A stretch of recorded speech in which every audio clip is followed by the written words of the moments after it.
세계가 발칵 뒤집혔습니다. 캄보디아의 배후에 일본 자위대가 있었다는 사실이 밝혀졌기 때문입니다. 지난 2023년부터 캄보디아 권력의 핵심과 손을 잡고 있었던 일본. 캄보디아 군부와 범죄 조직이 연관되어 있다는 사실을 알면서도 모르는 척하며 관계를 이어왔죠. 문서와 명분을 쌓는 건 일본이 제일 잘하는 일이었습니다. 그런데 전쟁이 터지자 이상한 일이 벌어졌습니다. 대한민국의 감시망에 일본과 캄보디아의 수상한 관계가 포착된 겁니다. 이 소식은 빠르게 퍼져나갔고 국제사회는 일본의 추악함에 경악했습니다. 국제망신을 당한 일본은 한마디 해명도 없이 캄보디아와의 기록을 삭제하기 시작했고 늘 그래왔던 것처럼 발뺌만 하고 있는 상황입니다. 도대체 무슨 일이 있었던 걸까요? 일본이 도망칠 때 한국이 끝까지 함께 싸운 이유. 지금 시작합니다. 구독과 좋아요로 대한민국을 응원해주세요. 저는 지난 20년간 지구상에서 가장 교활한 범죄자들을 쫓아왔습니다. 테러 자금을 세탁하는 은행가, 무기상에게 뇌물을 건네는 독재자, 마약 카르텔의 회계사까지. 저는 엘리엇 그랜트입니다. 미 재무부 금융범죄단속 네트워크 국제공조 부국장이죠. 그들이 돈을 숨기는 수법이라면 웬만한 건 다 꿰고 있다고 자부했어요. 그런데 올해 12월, 저는 완전히 새로운 유형의 은폐를 목격했습니다. 범죄자가 아니었어요. 동맹국이었습니다. 일본 육상자위대가 캄보디아 협력 자료를 공개해놓고 보도가 나가자마자 하루 만에 삭제해버렸거든요. 마피아도 이렇게 대놓고 증거를 지우진 않습니다. 뭘 그렇게 급하게 숨기려 했던 걸까요? 김민석이라는 특파원에게서 연락이 온 건 그날 아침이었어요. 동남아 분쟁을 오래 취재해온 기자였습니다. 그가 보내온 링크를 클릭하자 404 에러가 떴어요. 페이지를 찾을 수 없음. 저는 캐시를 뒤졌습니다. 어제까지 분명히 존재했던 자료였어요.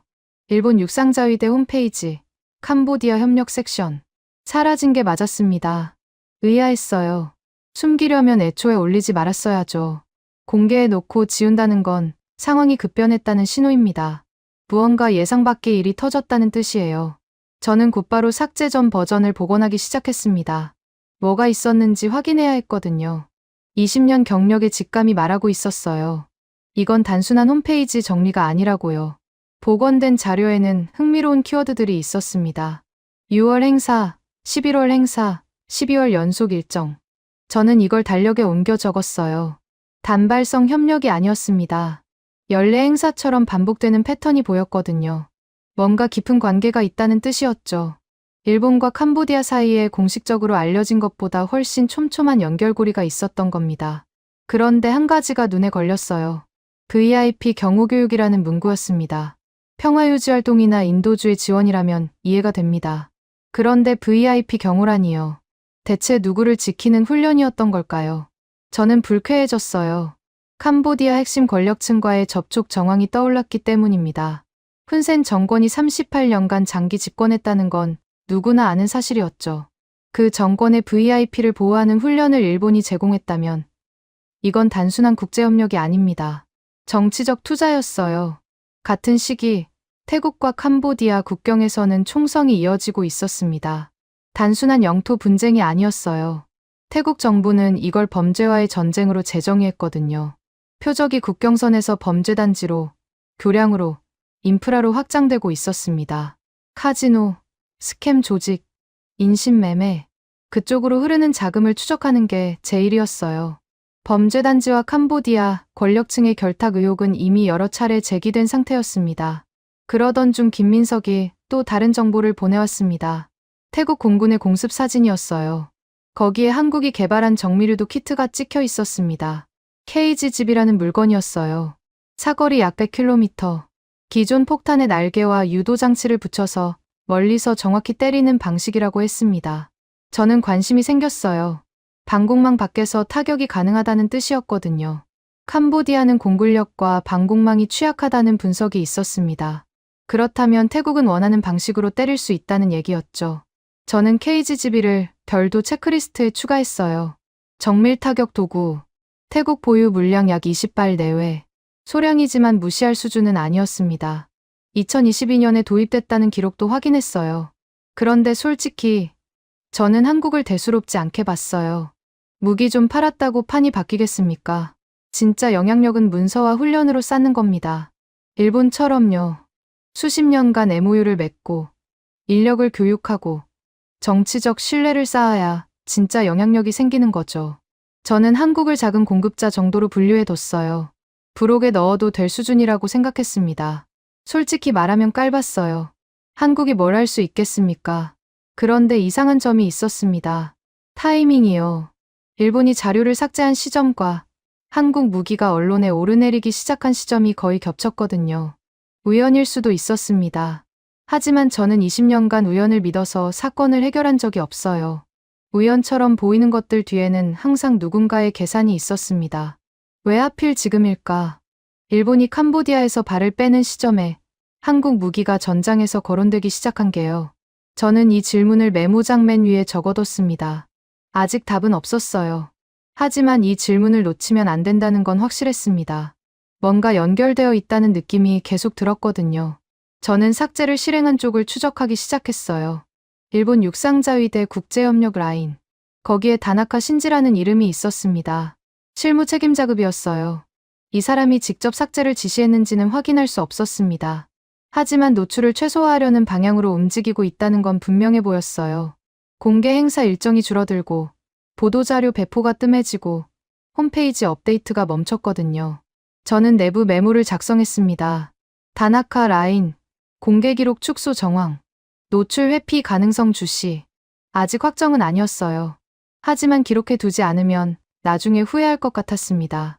증거는 사라지기 전에 잡아둬야 합니다. 이 사건의 본질이 뭔지 저는 그때 처음으로 정리했어요. 전쟁의 승패가 아니었습니다. 누가 뒤에 있었는가.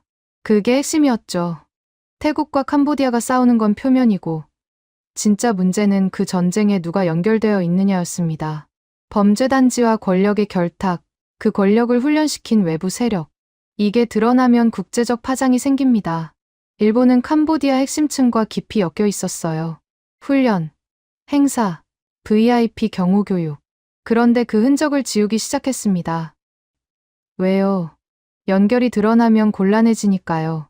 범죄단지와 정권의 결탁이 프레임으로 굳어지는 상황에서 그 정권을 훈련시켰다는 기록은 부담이 됩니다. 인도주의라는 포장이 벗겨지는 순간 책임 추궁이 시작되거든요. 반면 한국은요. 저는 아직 한국을 얕보고 있었어요. 무기 좀 팔았다고 뭐가 달라지겠습니까? 문서도 없고 훈련 기록도 없고 협력 MOU도 없잖아요. 그냥 장사꾼 아닙니까? 돈 받고 물건 넘기면 끝인 관계요. 그런데 묘한 거였어요. 일본이 발을 빼는 그 자리에서 한국이 자꾸 보였거든요. 정미류도 키트가 전장에서 거론되고 태국 공군의 작전에 한국 기술이 붙어 있다는 얘기가 나오고 저는 그게 신경 쓰였습니다. 무시하려 해도 계속 눈에 들어왔어요. 아직은 가설이었어요. 하지만 저는 이 가설을 버리지 않기로 했습니다. 일본이 물러난 자리에 한국이 있다. 이게 우연인지 필연인지 그걸 확인하는 게 다음 단계였죠. 저는 보고서 초안을 열었습니다. 제목을 적었어요. 태국 캄보디아 분쟁, 배후 연결망 추적. 첫 번째 항목은 이렇게 썼습니다. 일본 육상자위대, 보도 다음날 공개자료 삭제. 두 번째 항목, 한국산 정미류도 키트 케이지 집이, 태국 공군 운용 정황 제기. 결론은 아직 비워뒀어요. 채울 건 앞으로의 추적이었습니다. 하지만 한 가지는 확실했어요. 이 사건은 국경 분쟁이 아닙니다.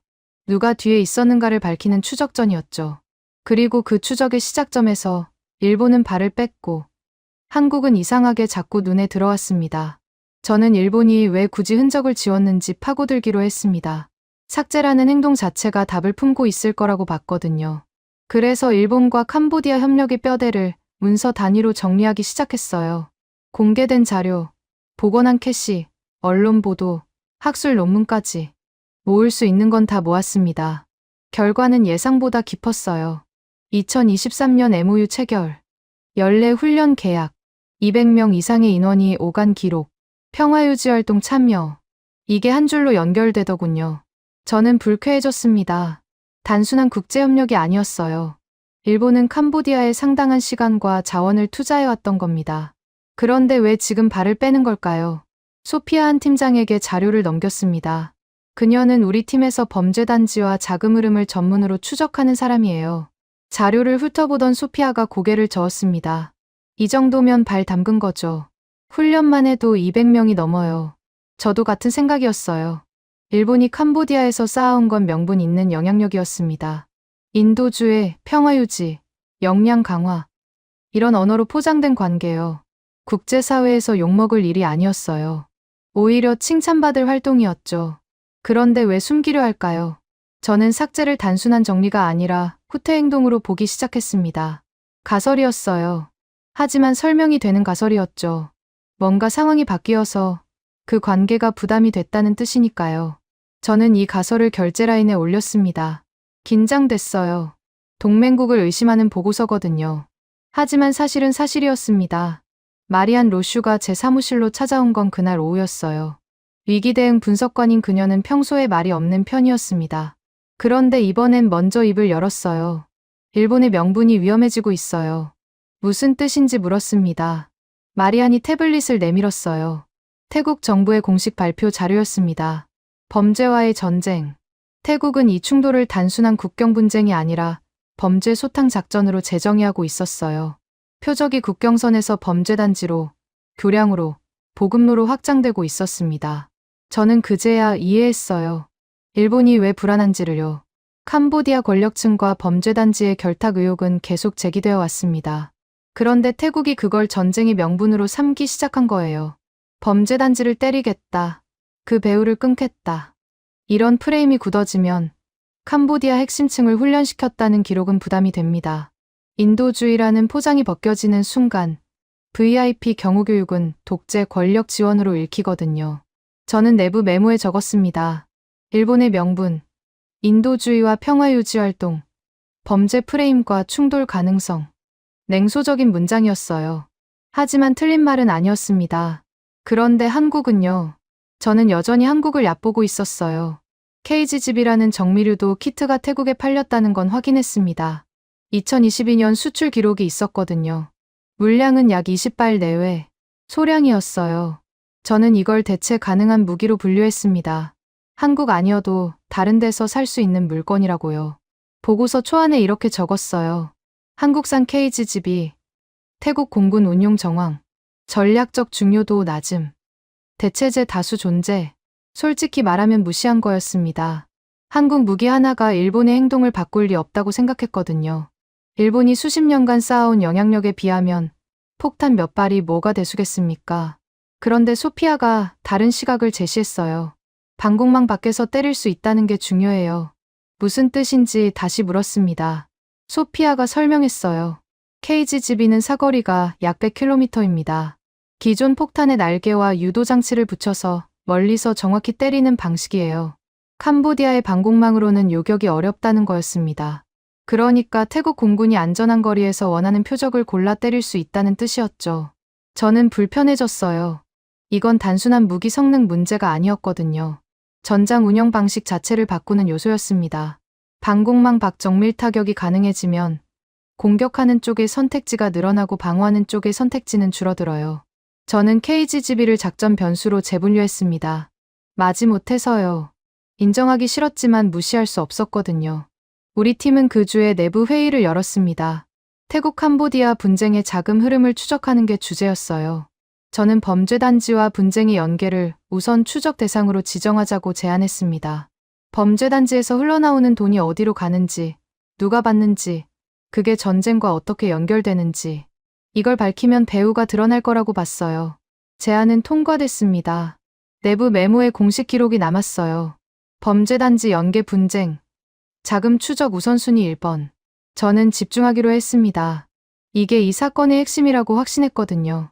그런데 자료를 정리하다 보니 이상한 점이 또 눈에 들어왔어요. 타이밍이었습니다. 일본이 자료를 삭제한 시점, 태국이 범죄 프레임을 강화한 시점, 한국 무기가 언론에 오르내리기 시작한 시점. 이 셋이 거의 겹쳤거든요. 우연이라고 하기엔 너무 딱 맞아떨어졌습니다. 왜 하필 한국과 겹칠까요? 저는 이 질문을 계속 붙들고 있었어요. 한국을 얕보면서도 이 질문만은 버릴 수가 없었습니다.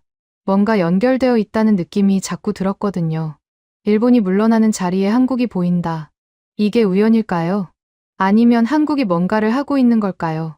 저는 아직 답을 찾지 못했습니다. 하지만 가설은 세웠어요. 일본이 피한 것은 비난이 아니라 책임일 수 있다. 범죄단지와 연결된 권력을 훈련시켰다는 책임. 그 책임이 드러나는 순간 수십 년간 쌓아온 명분이 무너지거든요. 그래서 미리 발을 뺀 거라면요. 그리고 그 책임이 연결되는 순간에 한국의 존재가 더 선명해집니다. 왜냐하면 전장에서 실제로 작동하는 건 일본의 문서가 아니라 한국의 무기거든요. 문서는 지울 수 있어요. 하지만 전장에서 터진 폭탄은 지울 수 없습니다. 마리안이 퇴근 전에 제 사무실에 들렀어요. 문 앞에 서서 한마디 했습니다. 일본은 똑똑해요. 위험을 미리 피하는 거죠. 맞는 말이었어요. 일본은 관리에 능한 나라입니다. 위험 신호를 읽고 미리 빠지는 능력이 있죠. 그런데 저는 다른 생각이 들었어요. 일본이 빠진 자리에 누가 남는지가 더 중요하다고요. 저는 보고서 초안을 다시 열었습니다. 결론 부분은 여전히 비어 있었어요. 하지만 질문은 더 또렷해졌습니다. 일본이 왜 물러났는지는 어느 정도 설명이 됐어요. 명분이 위험해졌으니까요. 그런데 한국은 뭘까요? 왜 하필 이 타이밍에 한국 무기가 전장에서 거론되는 걸까요? 저는 이 질문을 장끝에 고정해뒀습니다. 아직 답은 없었어요. 하지만 이 질문을 놓치면 사건의 핵심을 놓치는 거라는 건 확실했습니다. 저는 태국 쪽 작전 흐름을 현장 보고 단위로 재조립하기 시작했습니다. 워싱턴에 앉아서 문서만 뒤지는 건 한계가 있었거든요. 실제로 전장에서 뭐가 벌어지고 있는지, 어떤 무기가 어떻게 쓰이고 있는지를 파악해야 했어요. 그래서 현지 접촉선을 가동했습니다. 사라유 차이아폰이라는 이름이 올라왔어요. 태국 해군 작전 참모였습니다. 직접 만날 수는 없었지만 중간 채널을 통해 정보를 얻을 수 있었어요.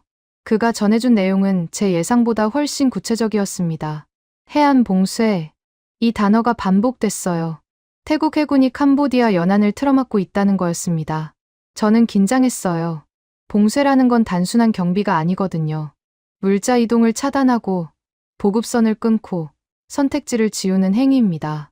전쟁에서 가장 잔인한 압박수단 중 하나예요. 저는 봉쇄를 작전 핵심으로 표시했습니다.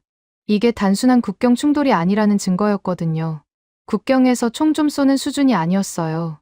국가 기능을 흔드는 압박이었습니다. 캄보디아는 바다로 들어오는 물자의 상당 부분 의존하고 있었거든요. 그걸 막으면 민간 경제까지 타격을 받습니다. 내륙 쪽 상황도 심각했어요. 사라윳이 전해준 정보에 따르면 태국 공군의 표적 목록에 교량과 보급로가 포함되어 있었습니다. 저는 이걸 수송 차단으로 표기했어요. 바다에서 막고 땅에서도 끊는다. 캄보디아를 고립시키려는 의도가 분명했습니다.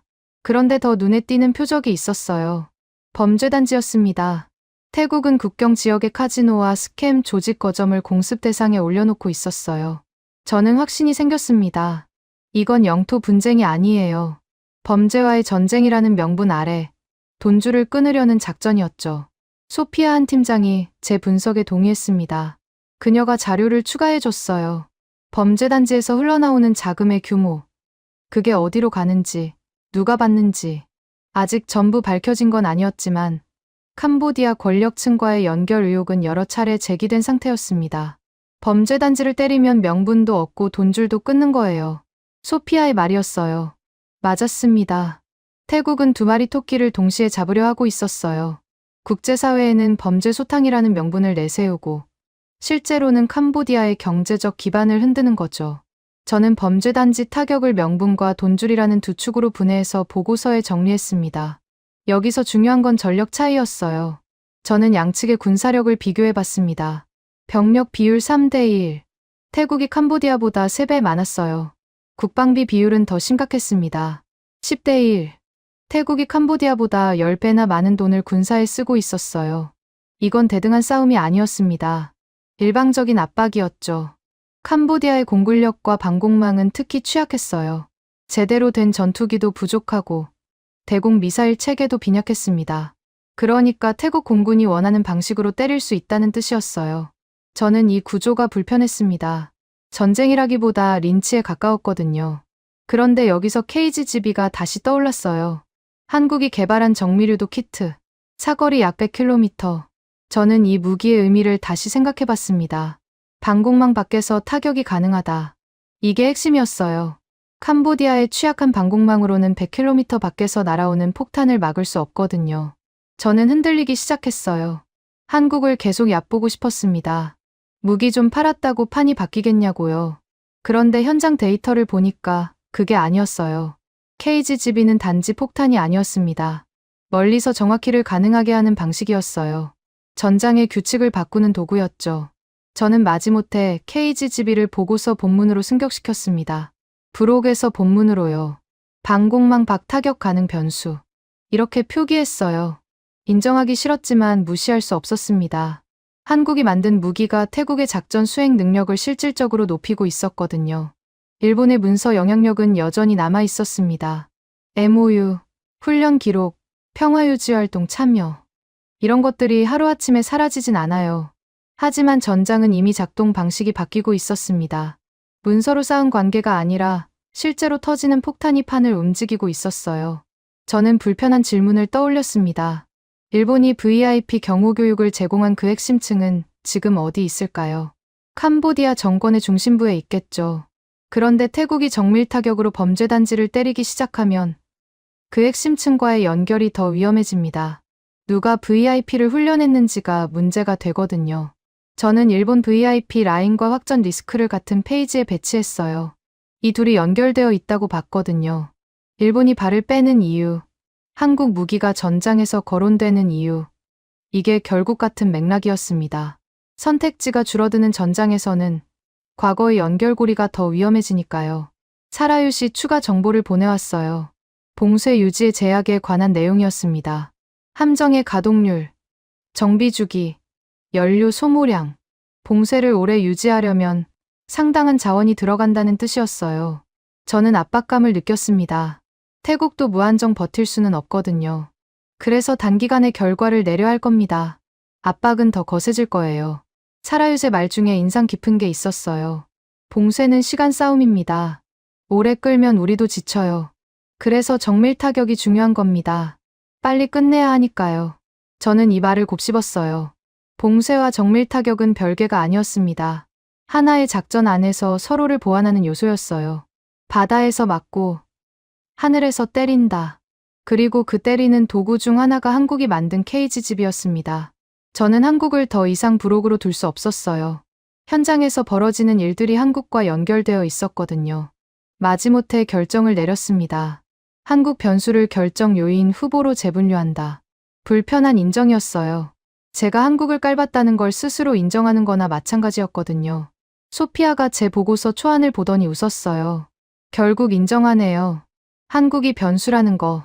부정하고 싶었지만 할 수 없었습니다. 데이터가 그렇게 말하고 있었거든요.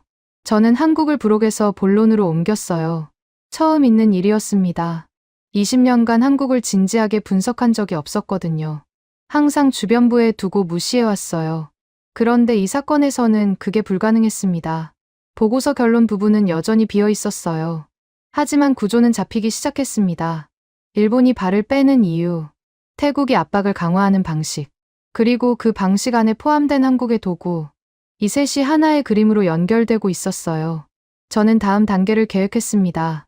일본이 왜 물러났는지는 어느 정도 설명이 됐어요. 그런데 한국이 실제로 뭘 하고 있는지는 아직 불분명했습니다. KGB가 전장에 있다는 건 알겠어요. 그런데 그게 실제로 작동하고 있는지, 태국 작전에 얼마나 기여하고 있는지는 확인이 필요했습니다. 증거가 필요했어요. 추측이 아니라 작동의 증거가요. 저는 일본과 캄보디아 협력의 실체를 다시 물었습니다. 지금까지 정리한 건 뼈대였어요. MOU, 연례훈련, 평화유지활동. 이런 공식적인 프레임 말입니다. 그런데 뼈대만 보면 안 돼요. 살이 어디에 붙어 있는지를 봐야 합니다. 실제로 누가 누구를 만났는지, 어떤 훈련을 했는지, 그 훈련의 목적이 뭐였는지를요. 김민석 특파원에게 추가 자료를 요청했습니다. 그가 보내온 건 삭제되기 전 캐시에서 복원한 행사 사진들이었어요. 저는 사진을 한 장씩 넘기며 분석했습니다. 6월 행사, 11월 행사, 12월 행사. 반복되는 패턴이 보였어요. 그런데 사진 속 인물들의 계급장이 눈에 걸렸습니다. 일반 병사가 아니었어요. 장교급이었습니다. 그것도 경호 관련 부대로 추정되는 인원들이요. 저는 냉정해졌어요. PKO와 인도주의라는 언어는 문서상으로 아름다웠습니다. 국제사회에서 욕먹을 일이 아니죠. 오히려 칭찬받을 활동이에요. 평화를 위해 헌신하는 일본. 이런 이미지요. 그런데 실제 접점은 그게 아니었어요. VIP 경호교육, 엘리트 훈련 라인, 핵심 권력층과의 직접 접촉. 이게 진짜였습니다. 누구를 지키는 훈련이었을까요? 저는 이 질문을 계속 붙들고 있었어요. 캄보디아에서 VIP라고 부를 수 있는 사람은 누구일까요? 훈센이죠. 38년간 장기 집권한 독재자. 그리고 그의 측근들. 핵심 권력층이에요. 일본이 제공한 VIP 경호교육은 결국 이 사람들을 지키는 훈련이었던 겁니다. 저는 경계심이 생겼어요. 이건 단순한 국제협력이 아니었습니다. 정치적 투자였어요. 독재 정권의 핵심 인물들을 보호하는 능력을 키워주는 거잖아요. 민주주의나 인권과는 거리가 먼 행위였습니다. 그런데 일본은 이걸 평화유지 활동이라는 포장지로 감싸서 진행해왔던 거예요. 김민석이 전화를 걸어왔습니다. 목소리가 긴장되어 있었어요. 행사 반복 정황을 더 찾았어요. 6월과 11월, 12월. 매년 거의 같은 시기에 진행됐습니다. 연례화된 거예요. 저는 확신이 생겼어요. 단발성이 아니었습니다. 구조화된 협력이었죠. 매년 같은 시기에 만나고, 훈련하고, 관계를 다지는 거예요. 이 정도면 동맹에 가까운 수준이었습니다. 그런데 왜 지금 발을 빼는 걸까요? 답은 삭제에 있었어요. 저는 삭제의 의미를 다시 생각해봤습니다. 처음엔 단순한 홈페이지 정리라고 생각했어요. 오래된 자료를 치우는 거라고요. 그런데 아니었습니다. 보도가 나간 바로 다음날 삭제했다는 게 핵심이에요. 뭔가에 반응한 거였습니다. 저는 삭제를 후퇴 행동으로 최종 판정했어요. 단순 정리가 아니라 핵심층 연결이 외부에 드러나는 순간을 피하려는 행동이었습니다. 일본은 자기들이 캄보디아 권력층과 얼마나 깊이 엮여 있는지가 알려지는 걸 두려워한 거예요. 그래서 흔적을 지웠습니다. 왜 두려워했을까요? 저는 그 이유를 찾기 시작했어요.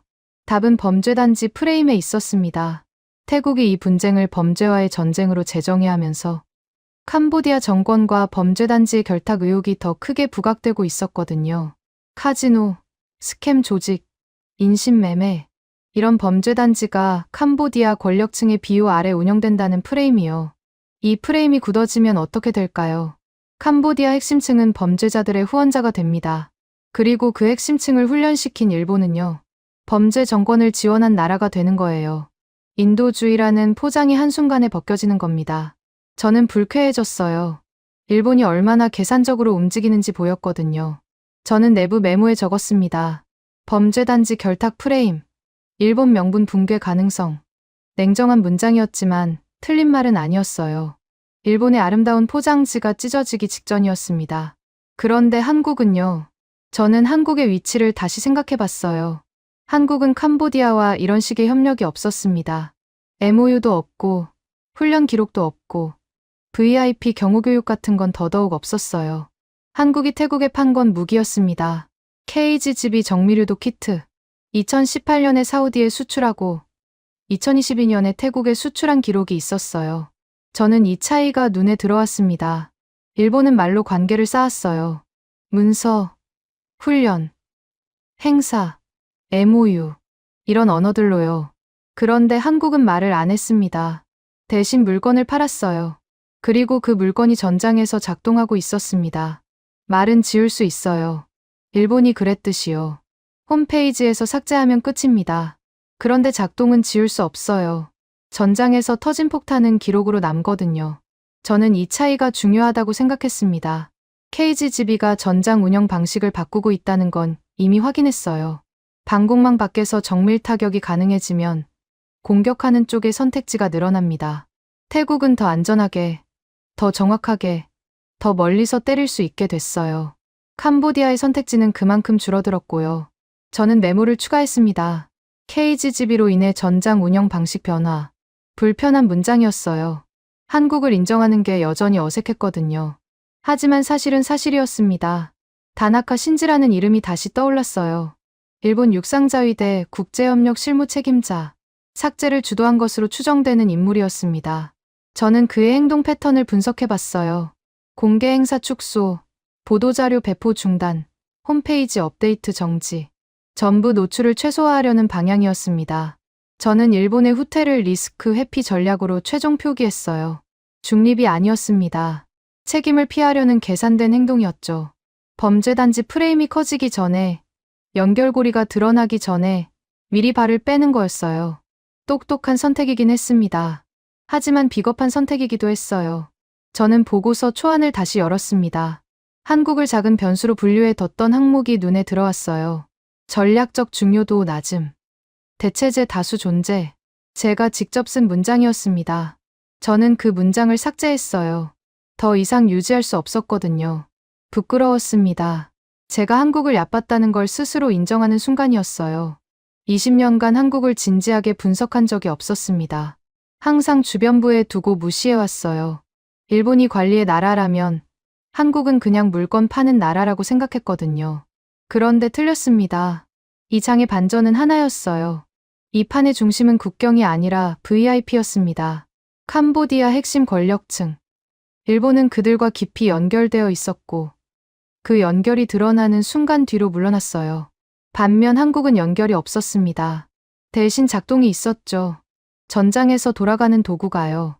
저는 결론 부분에 한 문장을 추가했습니다. 일본의 발빼기는 중립이 아니라 책임 회피다. 그리고 그 책임이 드러나는 시점에 한국의 작동이 더 선명해진다. 아직 완전한 결론은 아니었어요. 하지만 방향은 잡혔습니다. 다음 단계가 필요했어요. 한국의 작동이 실제로 어떻게 기록되고 있는지. 추측이 아니라 증거가 필요했습니다. 5장은 말이 아니라 작동이 기록으로 남는 장이었습니다. 저는 그날 아침 일찍 사무실에 도착했어요. 김민석 특파원에게서 긴급 메시지가 와 있었거든요. 태국 공군 관련 새로운 정보가 있다고 했습니다. 저는 커피도 마시지 않고 바로 자료를 열었어요. 태국 공군의 공습 사진이었습니다. 그런데 이번엔 단순한 사진이 아니었어요. 공식 발표 자료가 첨부되어 있었습니다. 한국이 개발한 정밀유도 키트 KGB가 실전에서 운용된 정황이 확인됐다는 내용이었어요. 저는 전율을 느꼈습니다. 추측이 아니었어요. 작동이었습니다. KGB는 사거리 약 100km의 장거리 활공 정밀유도 키트예요. 기존 폭탄의 날개와 유도 장치를 붙여서 멀리서 정확히 때리는 방식이죠. 저는 이걸 첫 해외 실전급 검증으로 분류했습니다. 한국 무기가 실제 전장에서 작동했다는 증거였거든요. 훈련장이 아니라 진짜 전쟁터에서요. 저는 KGB의 의미를 다시 생각해봤어요. 이건 단지 폭탄이 아니었습니다. 기체 밖에서 판을 바꾸는 도구였어요. 무슨 뜻이냐면요. 전투기가 적 방공망 안으로 들어가지 않아도 된다는 겁니다. 안전한 거리에서 폭탄을 투하하면 폭탄이 알아서 100km를 날아가서 표적을 때려요. 조종사의 생존율이 올라가고 작전의 자유도가 높아지는 거죠. 캄보디아의 방공망으로는 이걸 막을 수 없었어요. 100km 밖에서 날아오는 활공폭탄을 요격할 능력이 없었거든요. 그러니까 태국 공군은 원하는 표적을 원하는 시간에 때릴 수 있게 된 겁니다. 저는 확신이 생겼어요. KGB는 전장의 규칙을 바꾸는 도구였습니다. 그런데 더 큰 뉴스가 있었어요. 김민석이 추가로 보내온 자료였습니다. 태국 공군이 T-50TH를 전투기로 공식 재분류했다는 확인이었어요. 저는 긴장했습니다. T-50TH는 한국이 만든 훈련기거든요. 원래는 조종사 교육용으로 설계된 기체예요. 그런데 태국이 이걸 전투기로 재분류했다는 건 실전에 투입하겠다는 뜻이었습니다. 25년 12월 22일. 태국 공군이 T-50TH의 전투기 재분류를 공식 확인한 날짜였어요. 저는 이 날짜를 전력 전환점으로 기록했습니다. 훈련기가 전투기가 됐다. 이건 단순한 명칭 변경이 아니었어요. 무기 체계의 성격 자체가 바뀐 거였습니다. 그리고 이틀 뒤 결정적인 순간이 왔어요. 25년 12월 24일 오전 10시경 태국 공군이 T-50TH의 전투 임무 투입을 확인하는 발표를 했습니다. 폭탄 4발. 실제로 표적을 타격했다는 거였어요. 저는 이 정보를 증거 1번으로 고정했습니다. 더 이상 추측이 아니었어요. 공식 확인이었습니다. 크리스마스 이브에 전투가 벌어진 거였어요. 저는 그 아이러니가 불편했습니다. 누군가는 가족과 함께 저녁을 먹고 누군가는 폭탄을 맞고 있었던 거잖아요. 하지만 감정을 접어야 했습니다. 제 일은 사실을 기록하는 거니까요. 저는 두 사건을 한 묶음으로 봤어요. KGGB의 실전 운용 정황과 T-50TH의 전투 임무 투입 확인. 둘 다 한국이 만든 무기였습니다. 그리고 둘 다 실제로 작동했어요. 전장에서요. 이건 우연이 아니었습니다. 한국의 무기 체계가 태국의 작전 수행 능력을 실질적으로 뒷받침하고 있다는 증거였어요. 여기서 새로운 인물이 떠올랐습니다. 박상훈이라는 이름이었어요. 태국 현장에서 기술 지원과 정비 기록을 담당하는 사람이라고 했습니다. 김민석이 언급한 이름이었어요. 직접 접촉할 수는 없었지만 그가 하는 일의 의미는 이해할 수 있었습니다. 무기는 그냥 작동하지 않아요. 정비가 되어야 하고 무장이 장착되어야 하고 점검 기록이 남아야 합니다. 그래야 실전에서 쓸 수 있어요. 박상훈 같은 사람들이 그 일을 하는 거였습니다. 뇌물도 없고 편법도 없고 그냥 절차대로 기록하고 점검하는 거요. 화려하지 않지만 필수적인 일이었어요. 저는 불편한 존중을 느꼈습니다.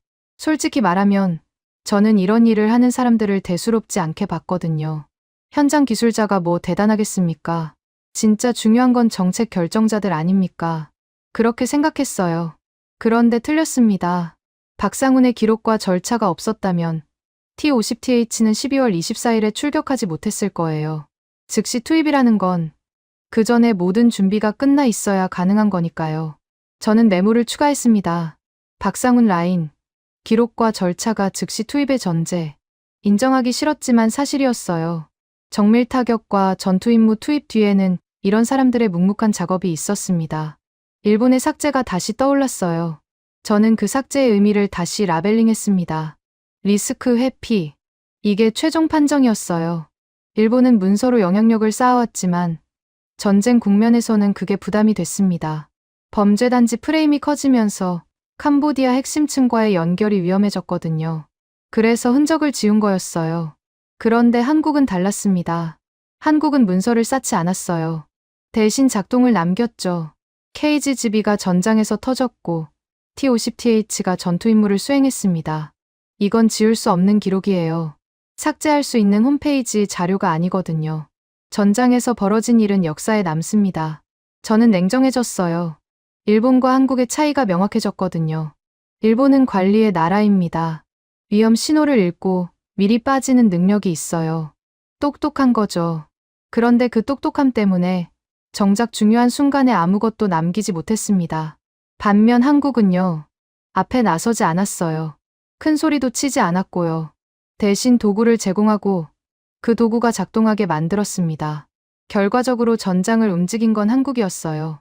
파라파스 선자이라는 이름이 자료에 등장했습니다. 태국 공군 부사령관이었어요. T-50TH 재분류와 전투 임무 투입 확인의 공식 라인에 있는 인물이었습니다. 그가 발표한 내용이 제 보고서의 권위 근거가 됐어요. 태국 공군 공식 발표에서 T-50TH 전투기 재분류 및 전투 임무 투입이 확인됨. 이렇게 적었습니다. 저는 보고서 초안을 다시 열었어요. 한국을 공급자로 분류해뒀던 항목이 눈에 들어왔습니다. 한국은 작은 공급자, 대체 가능한 무기. 제가 직접 쓴 문장이었어요. 저는 그 문장에 취소선을 그었습니다. 수치스러웠어요. 제가 얼마나 오만했는지 보였거든요. 20년간 저는 한국을 진지하게 분석한 적이 없었습니다. 일본이 아시아의 강자라고 생각했어요. 문서로 관계를 쌓고 훈련으로 영향력을 키우고 외교로 판을 움직이는 나라라고요. 한국은요. 그냥 물건 파는 나라라고 생각했습니다. 감정적이고 시끄럽고 피해자 코스프레나 하는 나라요. 솔직히 깔봤어요. 그런데 틀렸습니다. 실제로 전장에서 작동한 건 한국이었어요. 일본은 페이지를 지웠고 한국은 작동을 남겼습니다. 누가 진짜 영향력을 행사한 건지 결과가 말해주고 있었어요. 저는 일본이 발을 뺀 이유라는 미스터리에서 처음으로 답의 형태를 봤습니다. 일본이 물러난 건 도덕적 판단 때문이 아니었어요. 한국의 도구가 전장에서 작동하기 시작하면서 캄보디아를 지원했다는 기록이 더 위험해졌기 때문이었습니다. 전쟁이 격화될수록 VIP 라인과의 연결은 더 큰 부담이 되거든요. 소피아 한 팀장이 제 사무실에 들렀어요. 보고서 초안을 보더니 고개를 끄덕였습니다. 결국 작동이 답이네요. 맞았어요. 문서는 지울 수 있지만 작동은 지울 수 없습니다. 저는 이 문장을 결론 부분에 추가했어요. 아직 최종 결론은 아니었지만 방향은 확실해졌습니다. 다음 단계가 필요했어요. 이 작동이 전체판에 어떤 영향을 미치는지 프레임 자체를 다시 짜야 했습니다. 저는 사건의 프레임을 완전히 바꿔 적기로 했습니다. 지금까지는 조각들을 모으는 작업이었어요. 삭제 정황, VIP 경호 교육, KGB 실전 운용, T50TH 전투 임무 투입. 이제 이 조각들을 하나의 그림으로 조립할 때가 됐습니다. 일본이 캄보디아에서 쌓아온 건 뭐였을까요? 저는 처음부터 다시 정리해봤어요. 2023년 MOU 체결, 200명 이상의 훈련 인원, 연례 행사, 평화유지활동 참여, VIP 경호교육, 전부 문서로 남는 것들이었습니다. 협정서, 훈련 기록, 행사 사진, 보도자료, 이런 언어로 포장된 영향력이었죠. 저는 일본의 문서 영향력 항목을 보고서에서 하향 조정했습니다. 결심이 필요한 작업이었어요. 지금까지 저는 일본을 아시아의 관리자로 봤거든요. 문서로 관계를 쌓고 외교로 판을 움직이고 위기 때 슬쩍 빠지는 능력이 있는 나라요. 그게 진짜 영향력이라고 생각했습니다. 그런데 틀렸어요. 문서 기반 영향력은 한계가 있었습니다. 상황이 바뀌면 부담이 되거든요.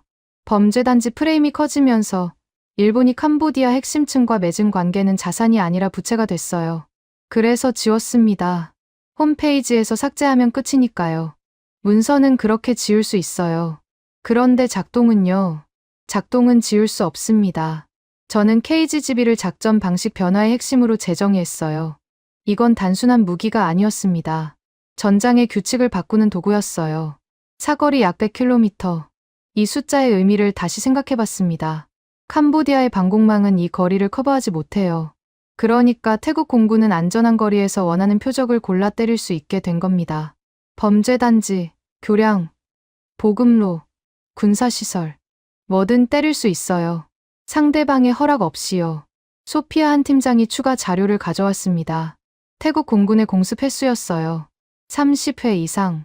항공 공격이 이미 상당히 진행되고 있었습니다. 저는 이 숫자를 보고서에 추가했어요. 단발성 작전이 아니었습니다.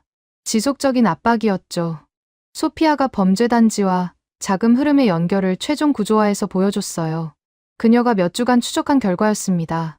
범죄단지에서 흘러나오는 돈이 어디로 가는지, 누가 받는지, 그게 캄보디아 권력층과 어떻게 연결되는지. 아직 전부 밝혀진 건 아니었지만 윤곽은 잡혔어요. 돈줄을 끊으면 권력도 흔들려요. 태국이 노리는 게 그거예요. 소피아의 말이었습니다. 맞았어요. 이 전쟁은 영토 싸움이 아니었습니다. 돈 싸움이었어요. 범죄단지를 때리면 명분도 얻고 돈줄도 끊는 거죠. 저는 소피아의 분석을 결론 파트에 연결했습니다. 범죄단지, 자금, 표적, 이 셋이 하나의 구조로 묶였어요.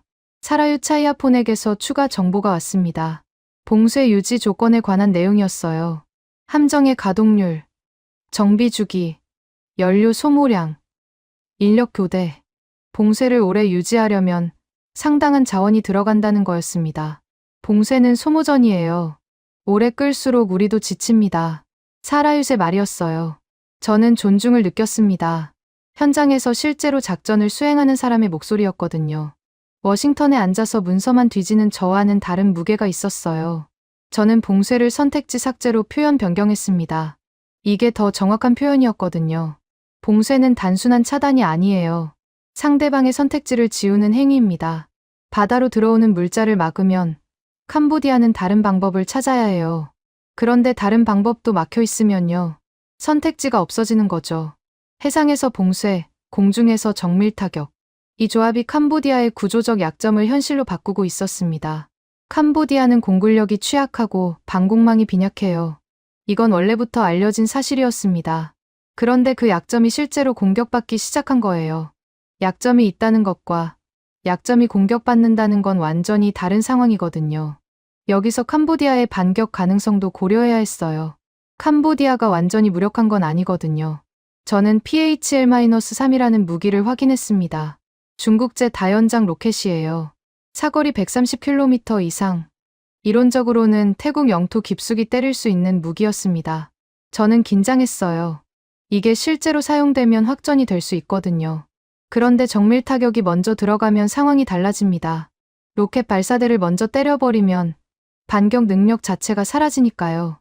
KGB 같은 정밀유도 무기가 중요한 이유가 여기 있었어요. 상대방이 반격하기 전에 반격 수단을 제거하는 거죠. 저는 캄보디아 장거리 로켓 위협과 정밀 타격의 상호작용을 보고서에 추가했습니다. 위협이 있고 그 위협을 제거할 수단도 있다. 결국 먼저 때리는 쪽이 유리한 구조였어요. 그리고 먼저 때리는 능력을 제공한 건 한국이었습니다. 저는 일본이 발을 뺀 이유를 도덕이 아니라 책임으로 결론 내렸어요. 일본은 도덕적 판단을 해서 물러난 게 아니었습니다. 책임이 두려워서 물러난 거예요. 범죄단지와 연결된 정권을 훈련시켰다는 책임. 전쟁이 격화되면 그 책임이 더 크게 부각되거든요. 그래서 미리 발을 뺀 거였습니다. 한국은 달랐어요. 한국은 감정적으로 개입한 게 아니었습니다. 큰 소리도 치지 않았고 정의를 외치지도 않았어요. 대신 전장에 필요한 도구를 제공했습니다. KGB, T-50TH. 이 도구들이 작동하면서 판이 움직였어요. 한국은 말로 판을 바꾼 게 아니라 작동으로 판을 정리한 겁니다. 저는 한국을 깔보던 분류표를 폐기하기로 했어요. 부끄러웠습니다. 제가 직접 만든 분류표였거든요. 한국, 전략적 중요도 낮음, 대체제 다수 존재, 이렇게 적어뒀었어요. 완전히 틀렸습니다. 저는 그 분류표를 삭제하고 새로 작성했어요. 한국, 전장 작동 핵심 변수, 정밀 타격과 전력 전환의 실질적 제공자, 쓰면서 손이 떨렸어요. 20년간의 편견을 스스로 인정하는 순간이었거든요. 일본이 관리의 나라고 한국은 그냥 물건 파는 나라라고 생각했습니다. 일본이 판을 움직이고 한국은 주변부에서 떠든다고요. 그런데 실제로 판을 움직인 건 한국이었어요. 사라유시 마지막으로 한마디 덧붙였어요. 문서로 약속한 건 상황 바뀌면 없던 일이 돼요. 그런데 전장에서 작동한 건 기록으로 남습니다. 우리는 그 기록을 믿어요. 맞는 말이었습니다. 일본은 페이지를 지웠어요. 캄보디아와의 협력 기록을요. 그런데 한국은 지울 게 없었습니다. 애초에 문서를 만들지 않았거든요. 대신 작동을 남겼어요. 전장에서 터진 폭탄, 출격한 전투기, 유지되는 봉쇄. 이건 지울 수 없는 기록이에요. 저는 보고서의 프레임을 완전히 바꿨습니다. 문서 영향력 대 작동 전력. 이게 새로운 축이었어요. 일본은 문서로 영향력을 쌓았지만 위기 때 그 문서를 지웠습니다. 한국은 문서 없이 도구를 제공했고 그 도구가 전장에서 작동했어요. 결과적으로 남은 건 한국의 작동이었습니다. 소피아가 제 보고서를 보더니 고개를 끄덕였어요. 이제 그림이 보이네요. 일본이 왜 빠졌는지, 한국이 뭘 한 건지. 맞았어요. 그림이 완성되고 있었습니다. 다음 단계는 이 그림을 검증하는 거였어요. 데이터와 권위로 결론을 굳히는 작업이 필요했습니다. 감정형 인증. 그게 다음 장의 과제였어요. 39만 4,706명. 저는 이 숫자를 보고서 서두에 배치했습니다. 2025년 12월 15일 기준 피난민 숫자였어요. 전쟁의 무게를 보여주는 숫자죠. 39만 명이 넘는 사람들이 집을 떠났습니다. 사원으로, 학교로, 친척 집으로, 어디든 폭탄이 안 떨어지는 곳으로요. 저는 무거워졌어요. 지금까지 저는 이 사건을 추적의 대상으로만 봤거든요. 누가 뒤에 있는지, 왜 삭제했는지, 어떤 무기가 쓰였는지, 그런 퍼즐 맞추기였어요. 그런데 피난민 숫자를 보니까 이게 진짜 전쟁이라는 게 실감났습니다. 사람들이 죽고, 다치고, 집을 잃고 있었어요. 하지만 감정을 접어야 했습니다. 제 일은 기록하는 거니까요. 저는 보고서 결론 파트를 작성하기 시작했어요. 지금까지 모은 조각들을 하나의 문장으로 압축해야 했습니다. 7장은 누군가의 고백이 아니었어요. 행동과 기록이 결론을 만든 장이었습니다. 저는 일본과 캄보디아 협력의 깊이를 다시 한번 정리했어요. 2023년 MOU 체결, 200명 이상의 훈련 인원, VIP 경호교육, 평화유지활동 참여, 6월, 11월, 12월 연례 행사. 저는 이걸 구조도로 묶었습니다. MOU에서 훈련으로, 훈련에서 VIP 접촉으로, VIP 접촉에서 PKO 명분으로. 하나의 파이프라인이었어요. 일본이 캄보디아 핵심층과 관계를 쌓아온 경로였습니다. 그리고 그 깊이가 알려질수록 일본은 공개 흔적을 줄였어요. 삭제는 우연이 아니었습니다. 김민석 특파원에게 최종 확인을 요청했어요. 삭제 정황이 조작이 아니라는 걸 다시 한번 검증해야 했거든요. 혹시 제가 잘못 본 건 아닐까요?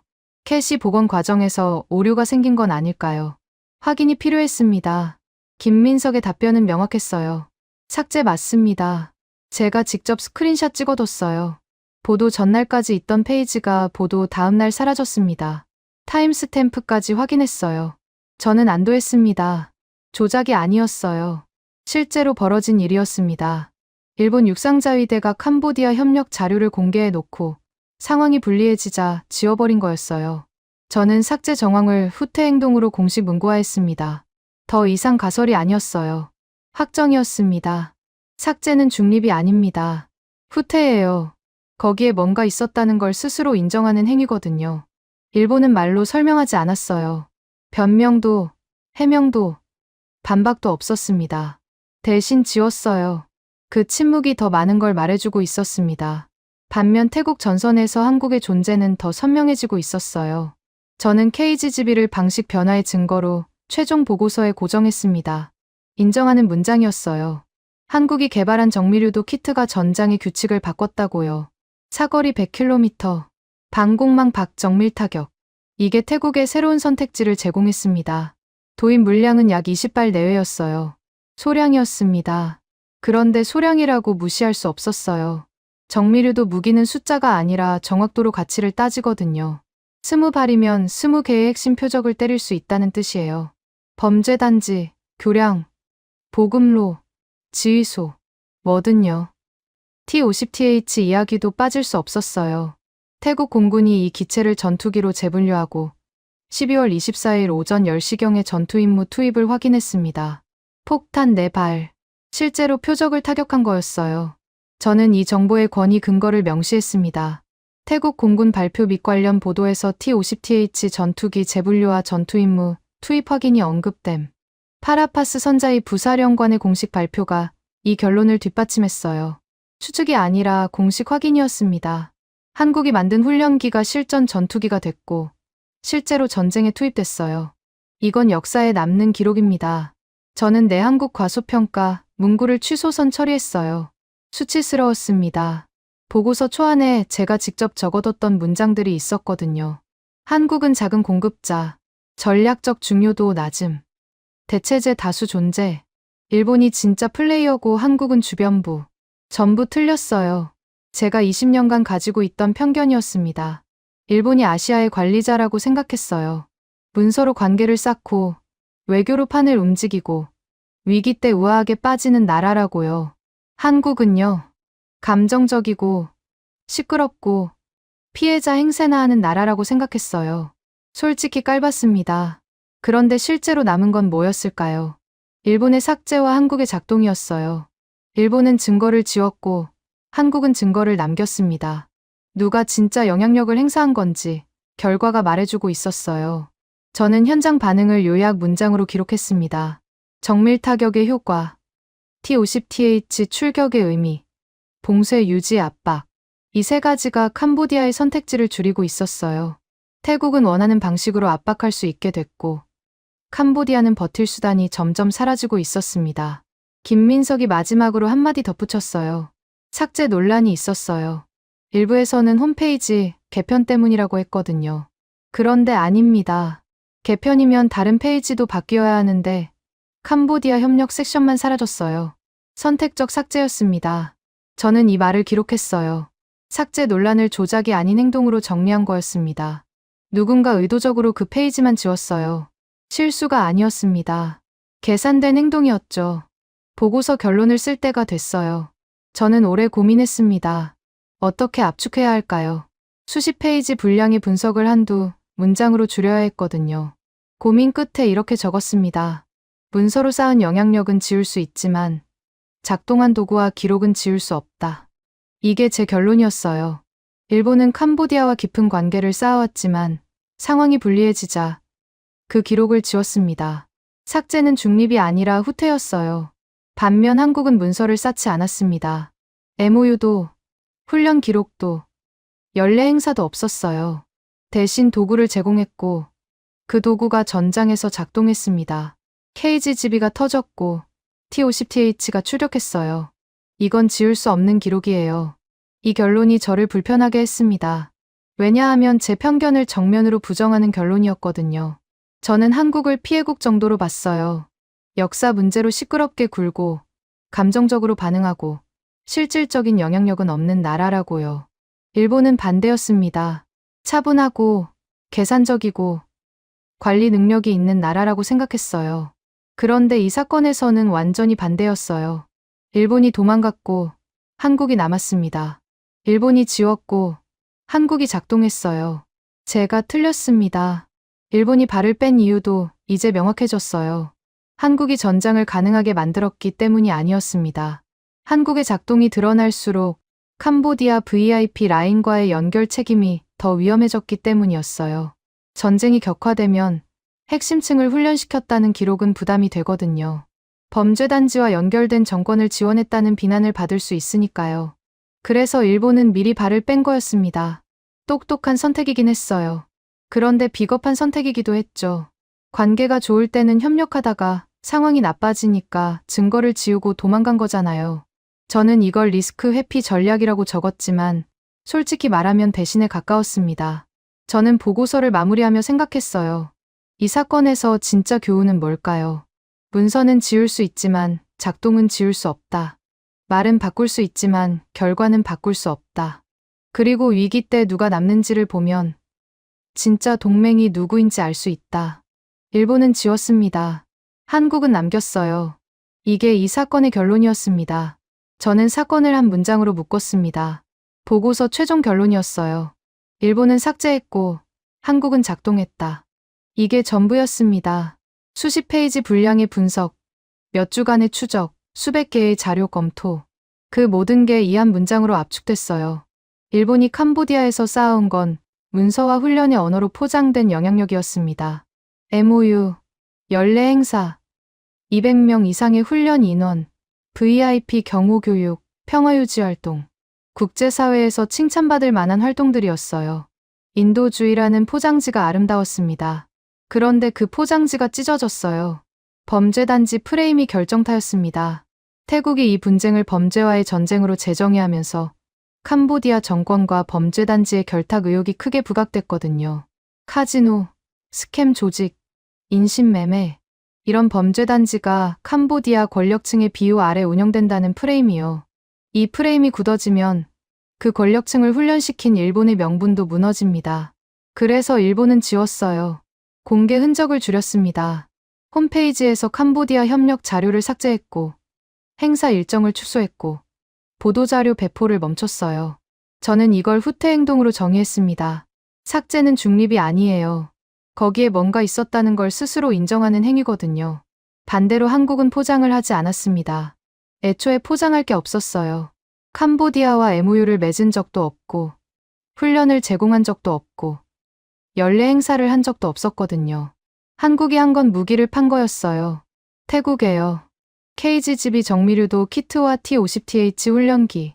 이 도구들이 전장에서 작동했습니다. KGGB는 정밀유도라는 방식으로 전장의 규칙을 바꿨어요. 사거리 100km, 방공망 밖에서 원하는 표적을 정확히 때릴 수 있게 됐습니다. 캄보디아의 취약한 방공망으로는 막을 수 없는 공격이었죠. T-50TH는 전투기로 재분류되어 실전에 투입됐어요. 12월 24일 오전 10시경, 폭탄 4발, 공식 확인된 전투 임무였습니다. 해상 봉쇄도 유지되고 있었어요. 태국 해군이 캄보디아 연안을 틀어막으면서 물자 이동이 차단됐습니다. 바다에서 막고, 하늘에서 때리고, 이 조합이 캄보디아의 선택지를 지우고 있었어요. 그리고 그 조합의 핵심 도구 중 하나가 한국이 제공한 것들이었습니다. 소피아 한 팀장이 최종 보고서를 검토했어요. 그녀가 범죄단지와 자금 흐름의 연결을 결론에 추가해 줬습니다. 몇 주간 추적한 결과의 요약이었어요. 돈이 범죄단지에서 나와서 권력층으로 흘러갑니다. 태국이 범죄단지를 때리면 돈줄이 끊기는 거예요. 이게 진짜 타격입니다. 저는 소피아의 분석을 결론 파트에 연결했어요. 범죄단지, 자금, 권력, 이 세 축이 하나로 묶였습니다. 태국의 공격은 단순한 군사 작전이 아니었어요. 경제 전쟁이기도 했습니다. 돈줄을 끊어서 권력 기반을 흔드는 거죠. 박상훈이라는 이름이 다시 떠올랐어요. 태국 현장에서 기술 지원과 정비 기록을 담당하는 사람이었습니다. 직접 만나본 적은 없었지만 그가 하는 일의 의미는 이해하고 있었어요. 무기는 그냥 작동하지 않거든요. 정비가 되어야 하고 무장이 장착되어야 하고 점검 기록이 남아야 합니다. 그래야 실전에서 쓸 수 있어요. 저는 박상훈의 기록과 절차를 회수 문단에 삽입했습니다. 존중하는 마음이었어요. 화려하지 않은 일이었습니다. 뇌물도 없고 편법도 없고 그냥 매뉴얼대로 점검하고 기록하는 거요. 그런데 그게 없었으면 T50TH는 12월 24일에 출격하지 못했을 거예요.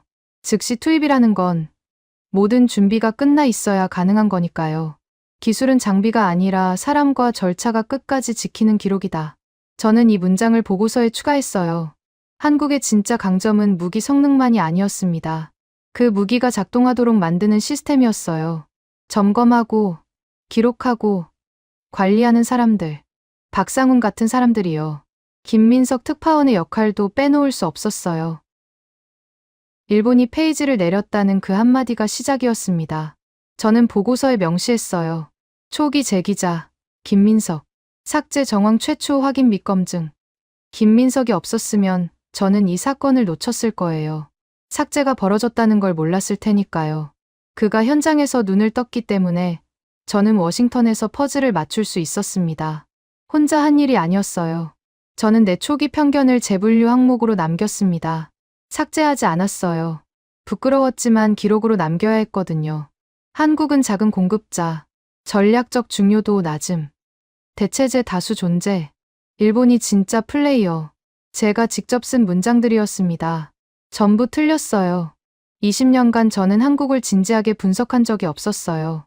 일본이 아시아의 강자라고 생각했습니다. 문서로 관계를 쌓고 외교로 판을 움직이고 위기 때 우아하게 빠지는 나라라고요. 한국은 그 반대였어요.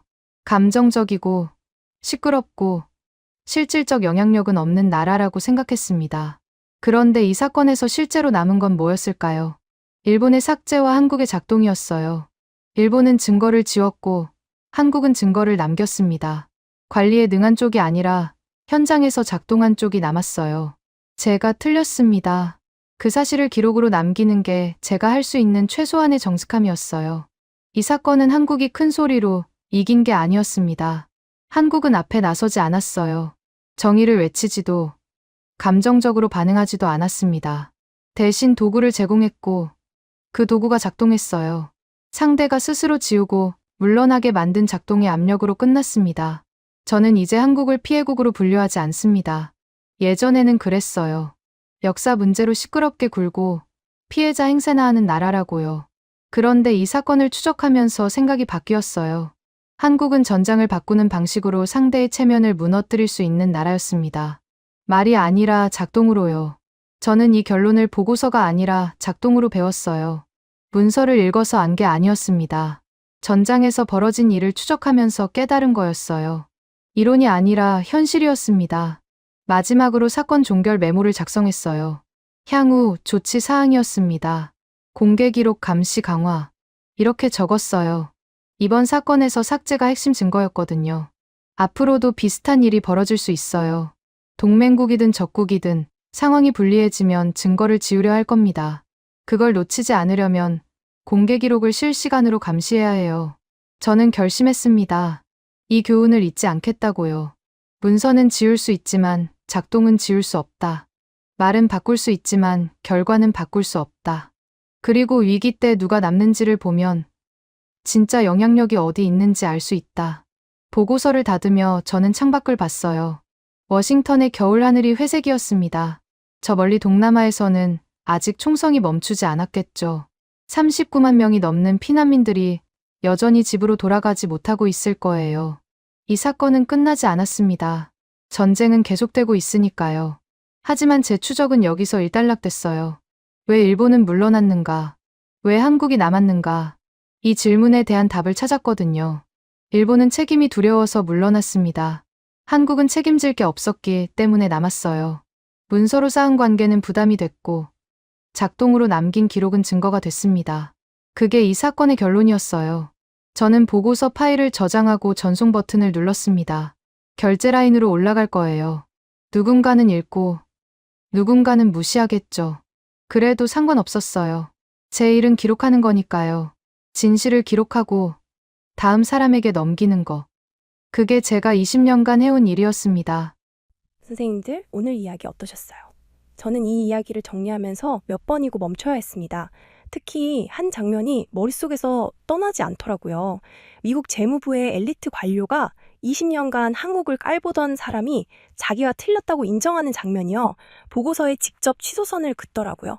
한국은 작은 공급자, 전략적 중요도 낮음. 자기가 쓴 문장을요. 그 장면에서 저는 목이 메었습니다. 왜 그랬을까요? 생각해봤어요. 일본은 수십 년간 문서로, 훈련으로, 외교로 영향력을 쌓았습니다. 그런데 상황이 불리해지니까 증거를 지웠어요. 홈페이지에서 삭제 버튼 하나 누르면 끝이거든요. 그게 일본의 방식이었습니다. 반면 한국은요, 문서를 만들지 않았어요. 대신 도구를 만들었습니다. 정밀유도, 키트, 훈련기에서 전투기가 된 비행기, 그 도구들이 전장에서 작동했어요.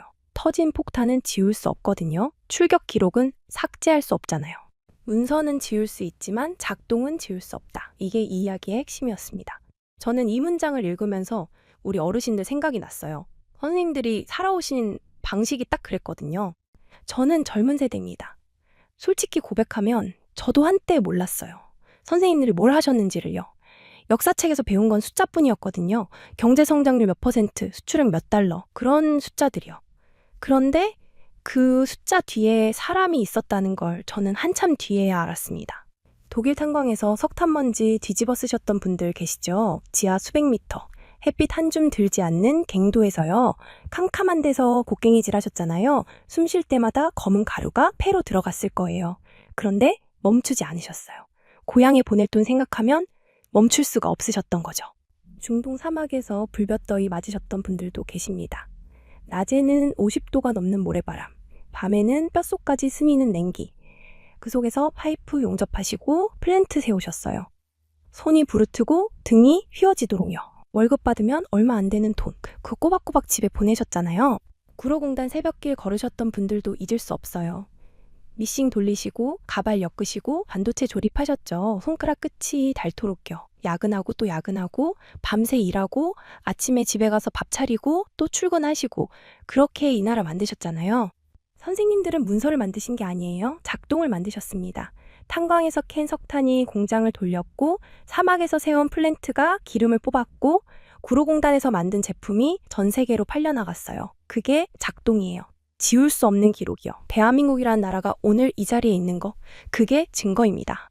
혹시 이런 생각하시는 분 계세요? 나는 늙었다. 이제 할 수 있는 게 없다. 젊은 사람들한테 짐만 된다. 그런 생각이요. 제발 그러지 마세요. 선생님들은 짐이 아니에요. 증거예요. 대한민국이 어떻게 여기까지 왔는지 보여주는 살아있는 증거요. 얼굴에 주름 많으시죠? 그거 훈장이에요.